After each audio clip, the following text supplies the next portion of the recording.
Hello everyone, I hope you're well. Welcome to my YouTube channel.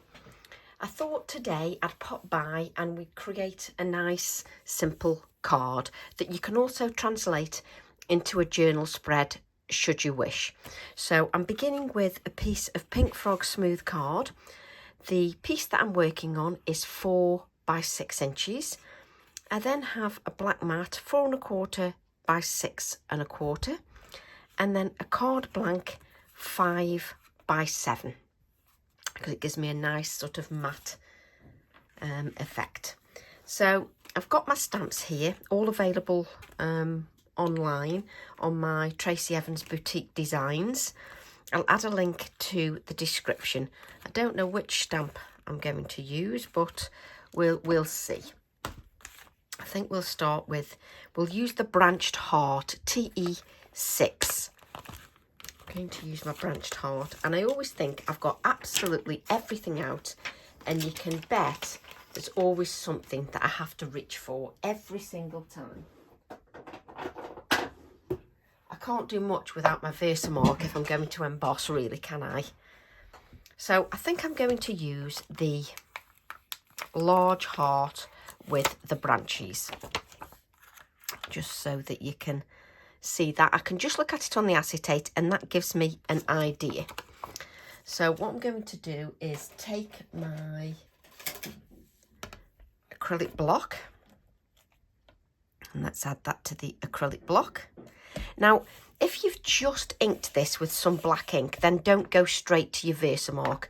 Make sure that that is dry because you don't want that black ink transferring to that. As you can see, mine is super clean, not, but still works. So we're just going to ink my beautiful heart up just with the Versamark ink. And like I do with everything, when I'm stamping, I make sure that I do a few really good taps of ink. I like to follow good, simple steps to prevent less frustration.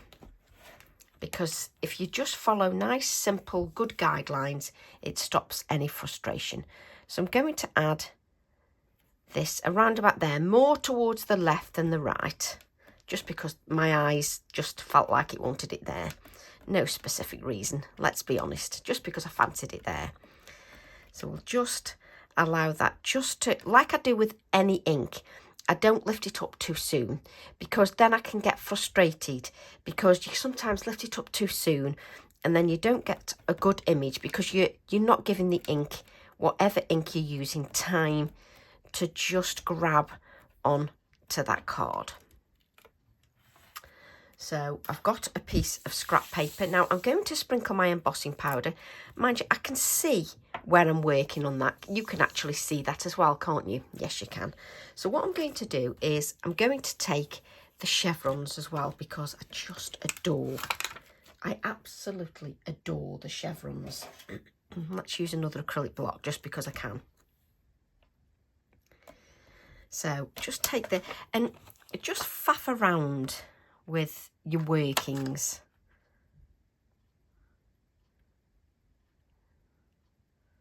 I do love faffing, so I think I'm just going to have, which one? Just one. So say I just want one chevron. Let's grab my low tack tape. That one's neither use nor ornament. So say I just want one chevron. That's fine. We can have one chevron. So I'll just place my low tack tape just here on the second chevron. And then let's take a little bit more. I have to turn that over because I can't be doing with faffing, finding the end. And just, so now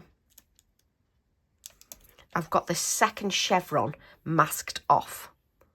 And now I'm going to use my Versamark just on the one chevron, making sure that I've got plenty of ink.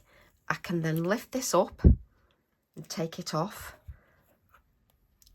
And then I've got a hair on here. Lovely.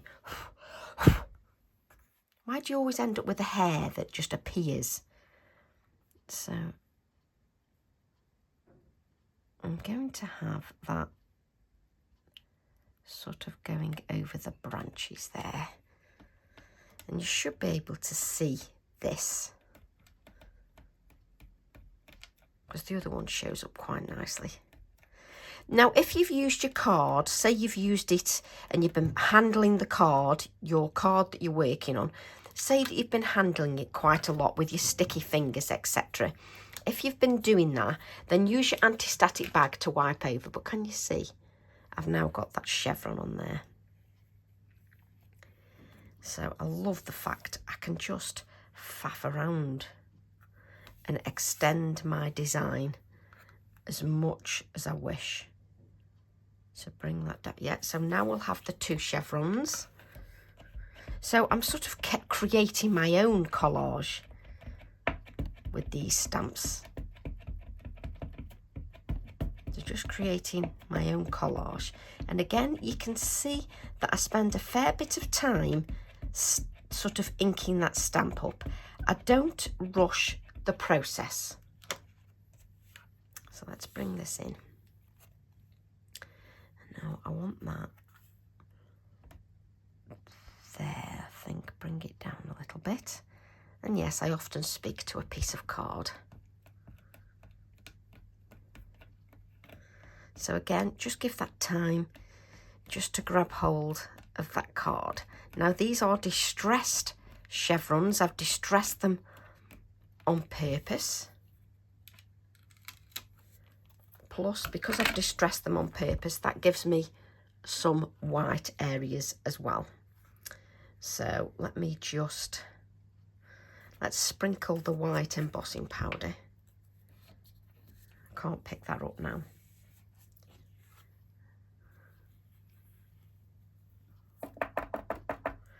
And if you haven't been touching your card, you shouldn't have the embossing powder sticking anywhere other than on the area that you've added the Versamark. But you use a anti-static bag if you've been pressing your fingers on your card and then you've got your sticky fingers. But you can see what we've got so far. So what I'm going to do then is, you always decide on this branched heart, we've got this little heart here. So let's just put these back. And I'm just going to use a small acrylic block, and I'm just going to use the little hearts here. So what I'm doing is I'm extending my composition. Let's just add that there. And we'll take those little hearts. And then I'm going to sort of, let's just remove a little bit of that ink. And we're going to dangle those there. So I've dangled the hearts as well. Let's bring in the embossing powder. Doesn't need much because it's only for those little hearts.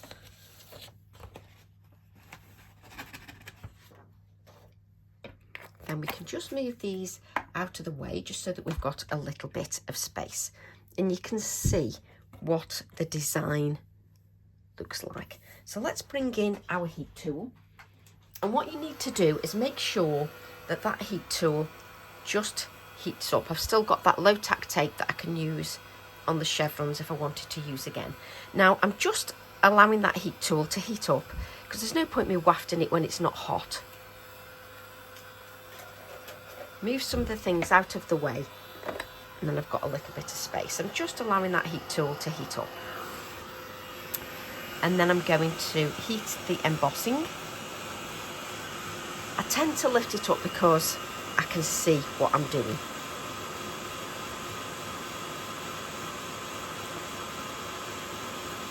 And I'm obviously using a heat tool.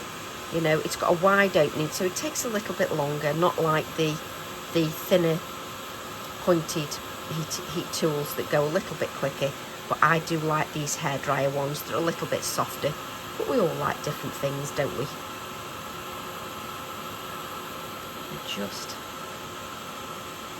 I just adore this stamp.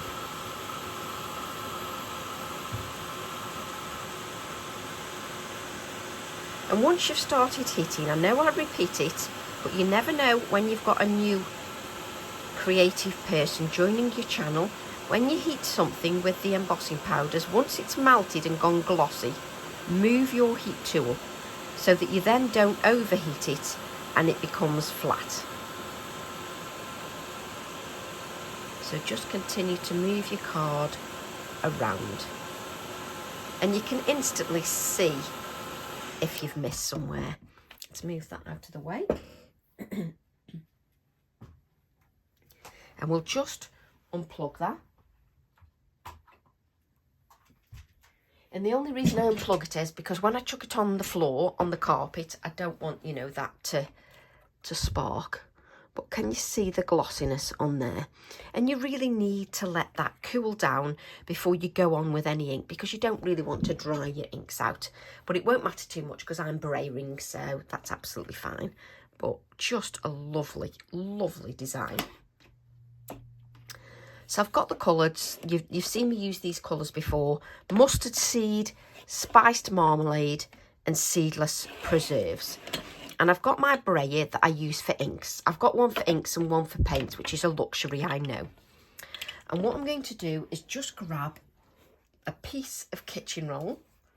I've got a new kitchen roll and it's huge. Let me just place that down there. And the reason for the kitchen roll is so I don't place my greasy paw prints all over the card. So what I'm going to do then is I'm going to take my brayer and I'm just going to apply the ink, just rolling the brayer over there, just to pick that ink up. And you can see I don't need to do any wheelies to remove the ink from here and here because I've kept the ink in the centre. And what I'm going to do is sort of start off up here, but lifting it in the air and then sort of doing a wheelie. So you sort of lift the brayer and you lift and flick, and keep applying the ink. And can you see there's plenty of ink on the non-stick craft sheet? And because there's plenty of ink on the non-stick craft sheet, as you're rolling over, you're still picking that ink up. So let's add a little bit more. There's still loads of ink on that brayer, but just going to add a little bit more darkness of ink. Just keep brayering that over. And you think there's no ink on there. It's surprising how much ink is left on. And I'm just going to go over again, just adding depth of colour. So what I'm going to do is let's grab a scrap of card that I've got here that I've been cutting bits from. And let me move this up here, bring this down here, and I can just show you how much ink is on that brayer. Look how much ink is on there. Amazing. And you've got this ink here that you could also mop up with another piece of card to create another background. Now, I don't want to contaminate my colours, so I'm just going to wipe that up. You can mop that up quite easily with another piece of card. Let's just wipe some of that. So I've used my mustard seed. I'm then going to take my spiced marmalade and I'm going to again apply that colour, adding a good layer of colour to my brayer. And then I'm just going to brayer off the ink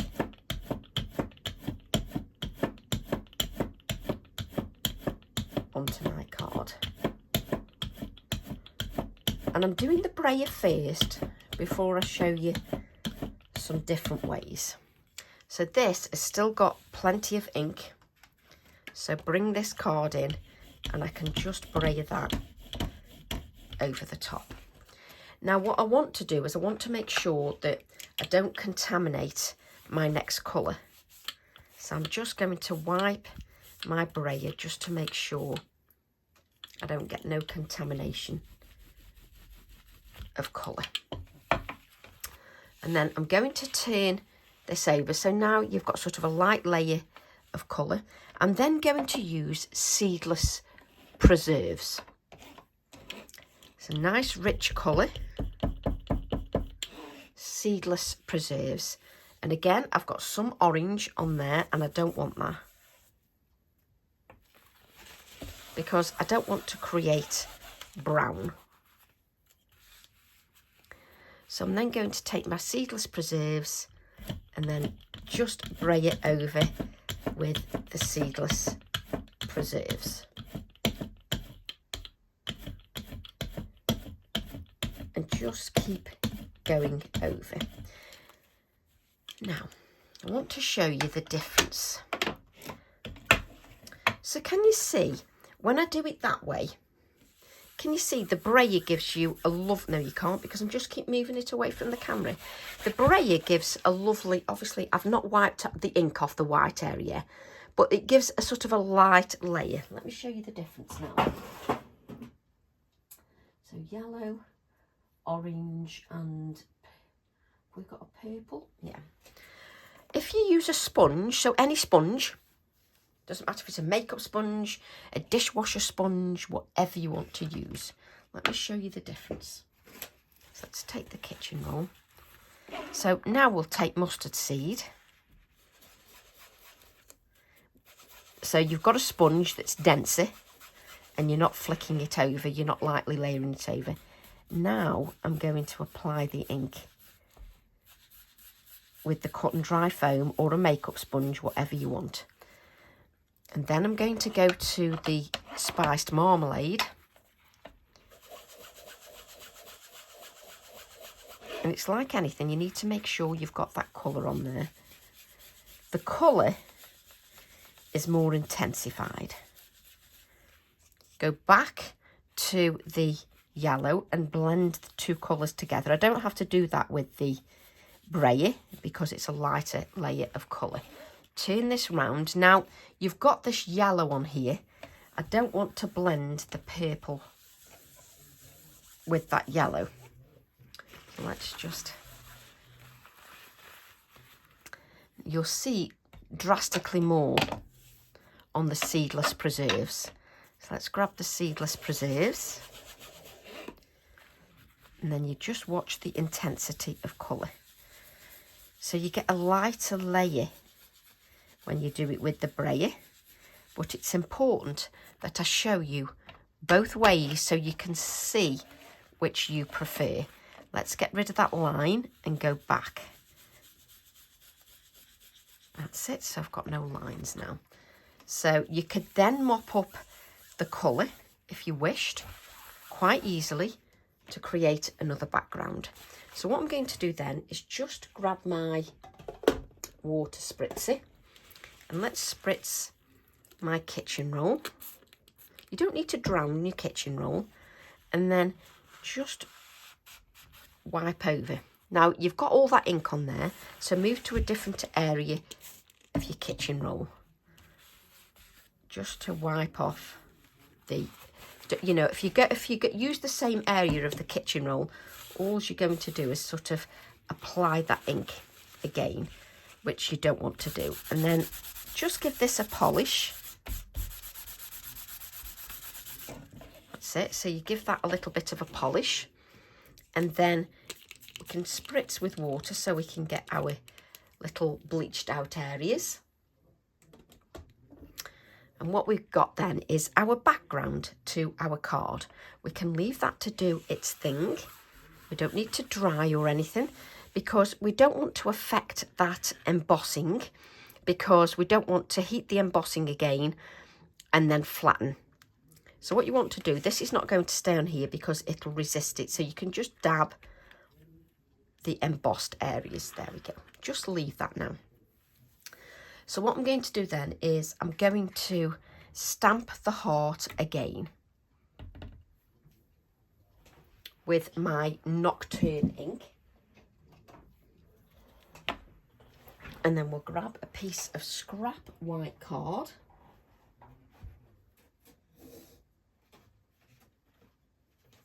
Which is never just quite on the top. Oh, there we go.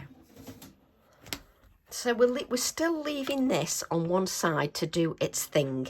The longer you leave it, the more the water continues to react with the inks. So I just want the heart part.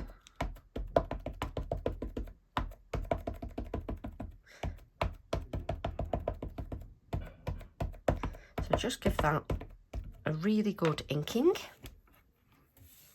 and just stamp our heart.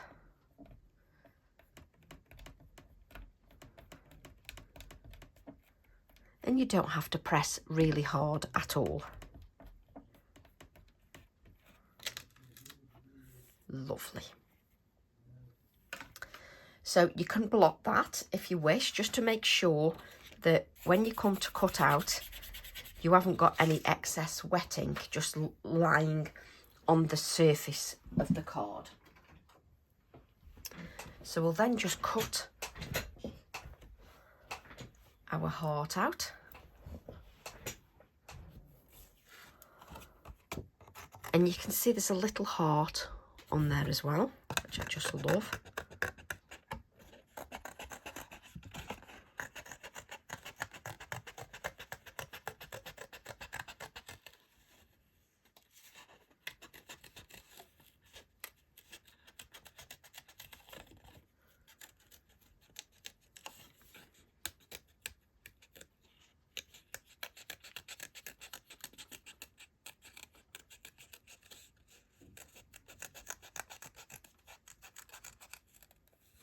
Nice and easy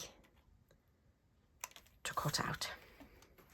So what I've got then is something with a little bit of dimension. So I can just bend the heart a little bit on the edge, because that will give me some dimension when I stick that down.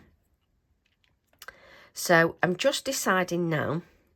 So when I place this over the top here, I want the colour on, but do I want the colour to match here, or do I want the purple at the bottom, then the yellow, then the orange? Let's do it the other way, because if we don't like it, you just cut another one out. It doesn't matter, does it? So let's grab our brush, which I don't know whether I've wrecked this, because I'll leave me, I'm terrible. This is why I shouldn't have any expensive brushes, because I just don't look after them. I end up leaving them to dry with glue and goodness knows what else on. So what I'm going to do is take the seedless preserves, just pick that up, and I'm just going to sort of dot the seedless preserves just on there, like so. And we can, let's spritz the heart, and it just makes it a little bit easier. We don't want to soak in wet. There we go. So let me just clean that brush.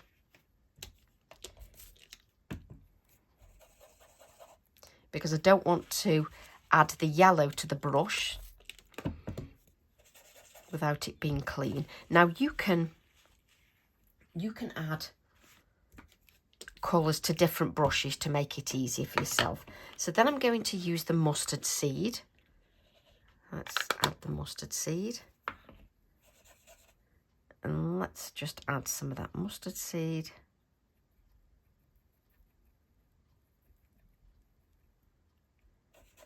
And if the colour isn't vibrant enough for you, well then you can just go over. You could just blend the colours over the top. It's entirely up to you. There's different ways of doing it. So you can add the watercolour like this. Or if you add the colour, now this is wet, so let's just give this a dry. So you can still see the text underneath when you do it sort of like a watercolour. Let's just give that a dry. Now if I use the ink that's on the cut and dry foam, I'm just going to press it, but just be a little bit more reserved, because you will obliterate more of the text with the darker colour. So, and then let's use the orange. There's not much orange on that one.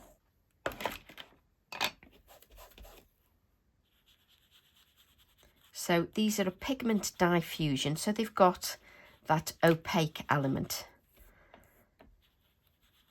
Just being aware of that. So what I can do now is I can use my grubby kitchen roll, and we can just dab our background. And now we've got a background that's got our bleached out areas, which work rather nicely for that background. They work beautifully. And once we add our white splatters and things, it just starts to sing more. As you can see, I always keep wiping the colour up, because then we don't get any contamination. So I can add my little bit of a heart, which is absolutely soaking wet. And you can see I've still got the white border, but by mixing the colours up, it just stands out a little bit more. If I put the yellow at the bottom, the heart would just blend in to the background.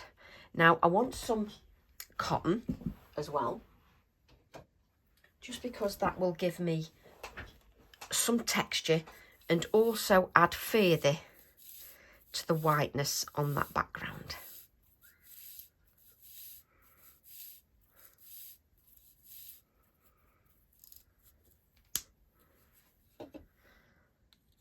So I can just take the white, let me just spread that cotton out a little bit, but I don't want to add it at the moment. So I'm going to go back, and I've got the word heart on here, so I'm going to use that word. There it is, and just use a small acrylic block. Now this would be perfect if you wanted to send an anniversary card or a Valentine's card. I'm using my Morning Mist VersaFine Clair. I've got the VersaFine Clair Morning Mist in the shop as well. I just love the Morning Mist just for adding background detail. Now I want this to appear in the background, so therefore I'm stamping in grey. And I'm stamping onto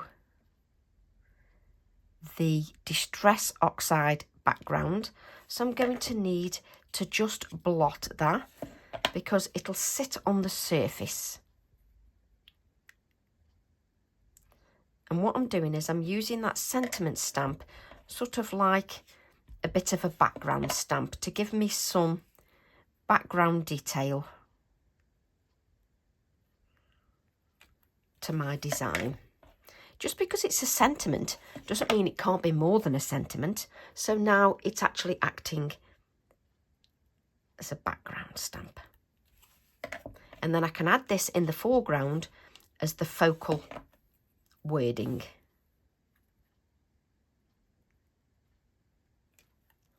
So just, again, just extending that collage. Those chevrons are just gorgeous.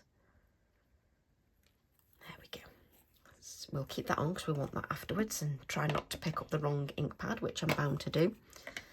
So I've then got my white cotton, which just diffuses the background a little bit. And then I've got my pinflair. You don't have to have pinflair. You can have your sort of 3D pads or you can use pieces of card if you can't afford the, you know, pin flare or 3D glue at the moment. Then cut up pieces of card, mount it up, adhered one on top of the other, and that'll give you some dimension. So then I've got this that's then going to have the dimension. It just makes a difference when it's got that dimension. Just press it down a little bit because you want it to grab hold of that cotton. Oh, just love it. Just love it. Right. Now, because I've got the, let's just, first of all, let's just blot that grey ink, because it'll just be sitting on there. I think it's actually, no, it's dry, so it's okay.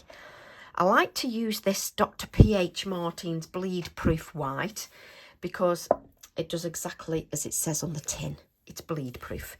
So because the Distress Oxide inks, they react with moisture, which is what they're supposed to do. Now, because of that, this brush is pathetic. Let me get one out this bit. Oh, good grief. Tracy needs some better brushes, if I'm honest. I just haven't got them. Come on, pick something up. What can you use? I haven't got any firm brushes. Spot the person that needs to do something about it. There we go. That'll do. So you can add this bleed proof white to like a paint palette. And if you add it to a paint palette and it dries, you can reactivate it. Tracy doesn't do that because I've just got so many things. Right, let's use this brush. I've got paint everywhere. So I'm just going to just sort of add a little bit of water, and then I can create my splatters. And the good thing about this is it's bleed proof. Now, when I'm using my Posca paint pen, I don't get the splatters everywhere, but trust me, I do with this. But that's got some lovely white splatters on there now. Now, you need to be aware that when you use this on your paintbrush, I've splattered everything in sight. I always do. It's because it's just a little bit thinner than your Posca pen. But when you use this on your paintbrushes, just be aware that you need to rinse those paintbrushes. You don't want to be leaving that paint on there. And can you see how much pigment is in that white? And if I do it again, you'll see just how pigmented that is. But just removing most of it because then I can wash them afterwards. But what will happen is that then stays white, which is lovely. But then I can use my Posca paint pen, and when you add those splatters, they pick up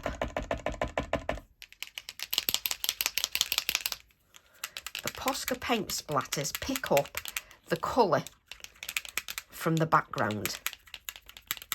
And because they pick up the colour from the background, you end up with splatters that are not white, but pick up the shading of the colour in the background. But honestly, I never get the Posca pen anywhere. Never. But that white bleed proof, I get it absolutely everywhere. Because it's more, I'm diluting it, you see. And I can't have it on my stamps. But what will happen is, let me show you. The Posca pen, it picks up, you might not see it in camera, but it picks up that shade. So it ends up like a lighter version of that colour. Whereas the white of the other stays white. But this picks up the orangey and yellow colours. So you get sort of a beautiful splatter. So what I'm going to do then is just grab a piece of black card. So I only need a small piece. And we're going to stamp this. Let's make sure that's clean. And all I've done is wipe the paint on there that I had on the other one. So then I'm going to use my Versamark. That is not straight. It's because I've just moved it, you see, with the cleaning. So I'm going to use my Versamark just to ink the little word up. And add. Can you see I still don't rush that? Have you noticed? Even when I'm just doing a small word. So let's take our embossing powder.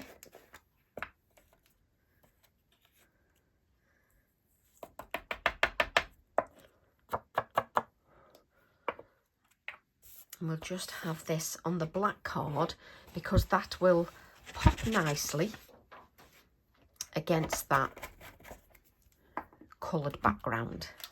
Again, even though it's just a word, there's no point me taking the heat tool to the word until it's heated up a little bit.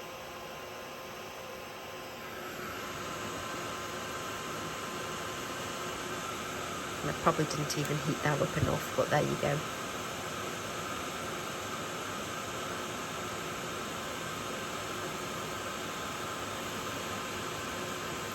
But if you sort of turn your card, you can see that a little bit better.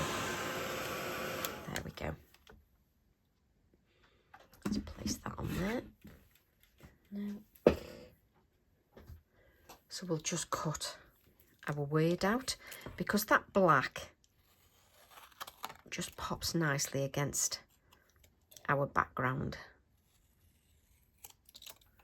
which is what we want. I've got sellotape all over me scissors. Need to give them a clean.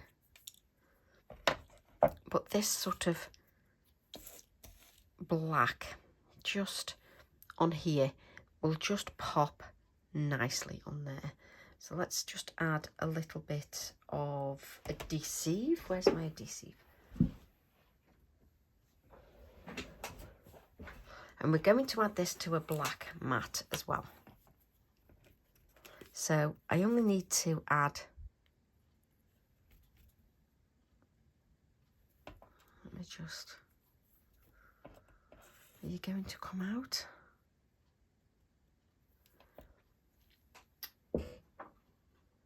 And what you shouldn't do is, like I always do, because I'm so engrossed, is I end up leaving the lid off my adhesive. Obviously, if you've got those little needles that don't rust, then you don't have to worry about that. There we go. I can just place that just on there. And that black, because this is grey, that's in the background, and the black now comes up to the top into the foreground. I'm then going to take another piece of white card, and then I'm going to grab my little bird from New Beginnings.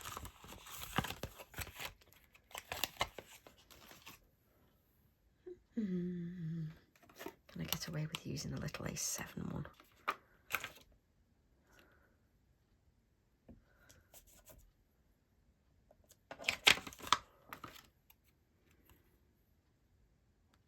And we'll use my black ink. Let's make sure we get black ink and not grey, because we know that I do that quite frequently.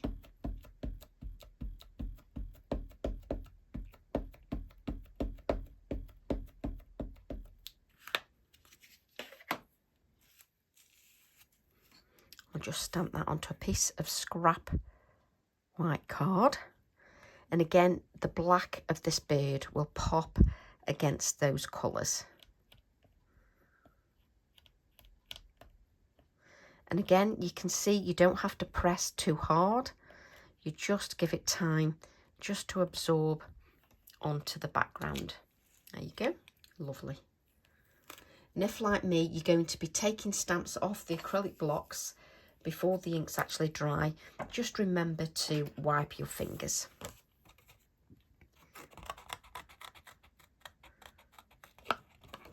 Just cut around our beard, and I tend to find it easier if I just turn my card rather than my actual scissors. And this time I'm going right to the edge of our little beard, mainly because I don't necessarily want a white edge, because that black will pop nicely against the background. I'm using my Pergamano scissors. You could use nail scissors. It's what I find easier to cut out with. I know some of you can cut out with big scissors. I can't do that when I'm cutting out something small. I find them too cumbersome, but I know some of you are really good with the big scissors, not me.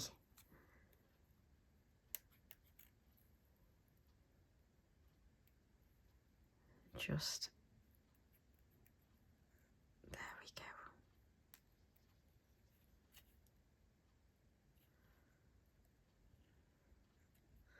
Just holding that last leg just to keep it in place. And then the hardest bit is when I lose my place. There we go. That's it. I've got my little beardie. And now it's just deciding where you would like the little beard. I think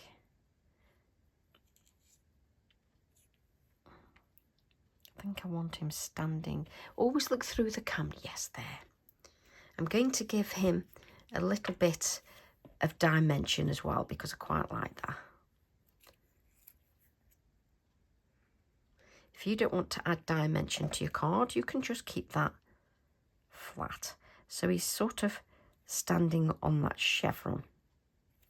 There we go. Just push that glue up so I don't get any air pockets. And just so that my little birdie, there we go, let's just have a couple, that's it. Just so he's got a couple of splatters just on the little birdie, so it just coordinates with the rest of the card. And then the minute you put that onto a black mat, it just pops. When you see it in real life, it just pops. It's wonderful. So let's add that to...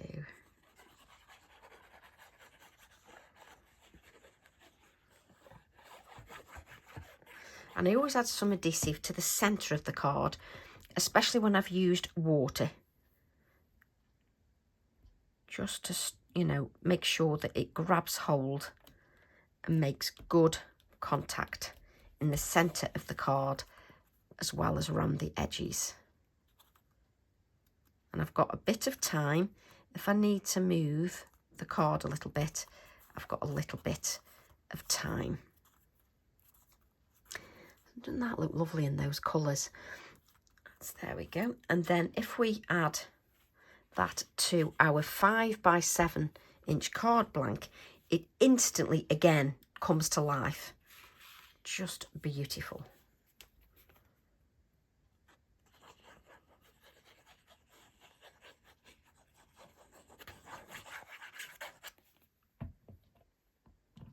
So add that to that 5x7 inch card blank. Again, I've made mine out of Pink Frog card, but it just pops, it just works, it just, that's beautiful. I just love those colours and those chevrons, I adore. Love this heart stamp, just love it. So I hope you've enjoyed that little demonstration, and I hope you'll give it a try. Love to all, and I'll see you all soon. Bye for now.